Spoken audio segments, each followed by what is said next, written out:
Airman Leadership School is the first level of professional military education enlisted airmen experience. It's designed to prepare senior airmen for positions of greater responsibility by strengthening their ability to lead, follow, and manage, while also gaining a broader understanding of the military profession and their role within the air and space forces. Recently, students of the school, along with football players with Hell's Angels, their parents, and coaches took to Wettengel Field to give it some much-needed TLC. Senior Airman Joan Charfauros.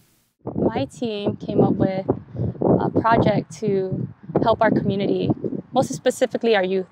That's when we heard about Hal Sharoma's legacy and the Hell's Angels football team, and we want to continue his growing legacy. Senior Airman Joan Aguon Charfauros says planning for the project took about 3 weeks. We have a ton of people in our class that know people everywhere around the island. I just got here a month ago, so seeing the community tied together so I guess they're very well knit together. It's amazing to see. So honestly, getting the people to come out here was the easiest part. Blue Sharoma, coach for Hell's Angels and also the youngest son of Hal Sharoma, says the help means a lot. As a nonprofit organization, the upkeep of the field, like power and water, and the overall maintenance is made possible through player registration fees and the community. My dad and my mom started this organization in 1983.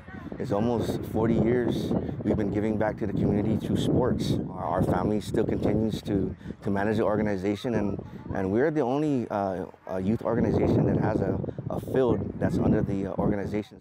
The students from ALS reached out to Sharoma offering their assistance. He was so open to it. They're so happy and excited for us to be here. As for what needed to be done, they're going to help us refurbish the field by painting all the pillars, hopefully the concession stand, and this the back wall over here. So just to make it look much nicer for the new season.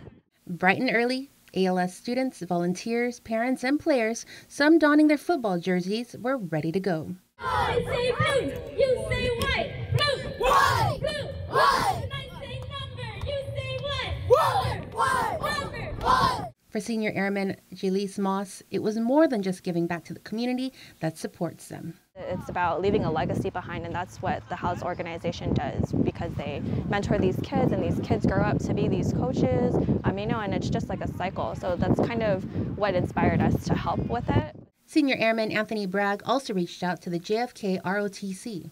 What if we get more involvement from the whole community, right? Show that we really care and that we want to do something that everyone sees and remembers, right? So we reach out to these outside agencies just to show the community that we do care about this island, right? You guys have us here, we live here temporarily, but we still care about why we're here.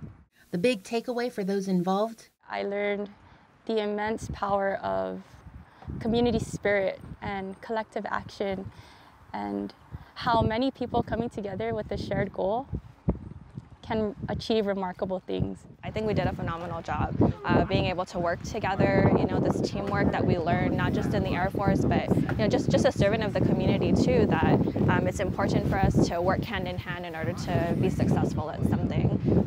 So just taking that back and applying it to our daily lives, I think that's going to be the biggest lesson for me. People want to help. You just have to reach out to them and ask them, tell them, hey, this is what we're doing. And people want to help. It just takes one voice to bring everyone together. Well, I have a daughter of my own, so when I come out here and I see these kids and giving them that feeling of empowerment, it's a sense of pride that I have that I want to give to anybody in future generations, just to grow up and feel like they can do whatever they put their mind to. Sharoma grateful for everyone that came out to support and continues to support. None of this, in a nonprofit organization, none of this would be possible without the support of the public. And having the military out here helping us out is a big deal. So we want to thank our parents and our players, and most especially the Airman Leadership School for choosing the Hell's Angels. My dad used to say a simple thing. He used to say, you take the kids off of the streets, you put them on the football field, they get tired, they go home, and they stay out of trouble. That simple concept goes a long way. Joan Aguon Charfauros, KM News.